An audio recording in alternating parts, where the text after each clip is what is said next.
নবীজি বলেছেন, কেউ যদি ফজরের নামাজ জামাতে পড়ে, তারপরে সালাম ফিরানোর পর ওই জায়গাতেই বসে থাকে এবং জিকির আজগার করতে থাকে, সুবহানাল্লাহ 100 বার পড়লো, আস্তাগফিরুল্লাহ 100 বার পড়লো, ঠিক আছে, লা ইলাহা ইল্লাল্লাহ ওয়াহদাহু লা শারীকা লাহ লাহুল মুলক ওয়া লাহুল হামদ ওয়া হুয়া আলা কুল্লি শাইইন কাদির, এগুলো পড়লো, তারপরে ধরেন দরুদ শরীফ পড়লো ইত্যাদি, জিকির আজগার শেষ করে সূর্য উঠে যাওয়ার পরে সে যদি 2 রাকাত নামাজ পড়ে, মাত্র 2 রাকাত, সে ফিরে যাবে একটা কবুল হজ, একটা কবুল ওমরার নেকি নিয়ে ফিরবে ইনশাআল্লাহ।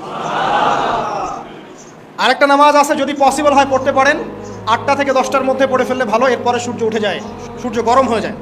সেটা হলো আপনার এই চাশতের নামাজ, যেটাকে আমরা বলি সলাতুদ দুহা, চাশতের নামাজ। আমরা অনেকে রিজিকের সমস্যায় ভুগি না, দারিদ্রতা, রিজিকের সমস্যা, আমাদের অভাব, এই সমস্যা আছে না?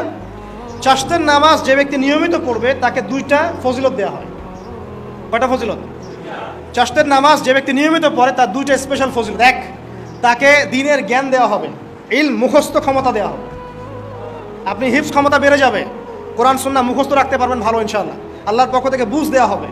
আরেকটা হচ্ছে আপনার দারিদ্রতা আল্লাহ পাক দূর করে দেবেন। এগুলা পরীক্ষিত আমল ভাই, এগুলা কোনো গাল গল্প বলছি না, এগুলো পরীক্ষিত। আরেকটা আছে, সূরা ওয়াকিয়া রাতে তেলাওয়াত করেন, সূরা ইযা ওয়াকাআতিল ওয়াকিয়া লাইসা লিওয়াকাআতিহা কাযিবা, এই সূরাটা আপনি তেলাওয়াত করেন, দেখবেন দারিদ্রতা চলে যাবে ইনশাআল্লাহ আযজা ওয়া জাল, চলে যাবেই ইনশাআল্লাহ। এবার আসুন কোরআন তেলাওয়াত নিয়ে 2টা কথা বলে দেই।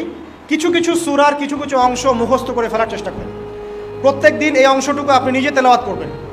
ফর এক্সাম্পল, সূরা বাকারার প্রথম 5টা আয়াত, তারপরে আয়াতুল কুরসি 255 নম্বর আয়াত, সূরা বাকারার শেষের 3টা আয়াত, সূরাতুল আলী ইমরান শেষের 10 আয়াত, সূরা কাহফ প্রথম 10 শেষের 10, সূরা মুমিনুন শেষের 5-7টা আয়াত, সূরা তাওবার শেষ পৃষ্ঠা, সূরা আহজাবের শেষ পৃষ্ঠা, সূরা ফালাক, সূরা নাস, সূরা ইখলাস, সূরা কাফিরুন, সূরা জিন এর প্রথম 10টা-20টা আয়াত, এছাড়া আরও সূরা হাশর শেষের 5-7টা আয়াত।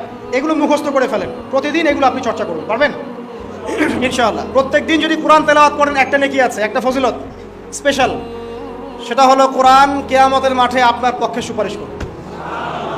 আর কোরআন যার পক্ষে সুপারিশ করবে ইনশাআল্লাহ তাআলা সে জান্নাতে চলে যাবেই ইনশাআল্লাহ। আর কোরআন যার বিপক্ষে সুপারিশ করবে তার কি জান্নাতে যাওয়ার কোনো সুযোগ আছে ভাই?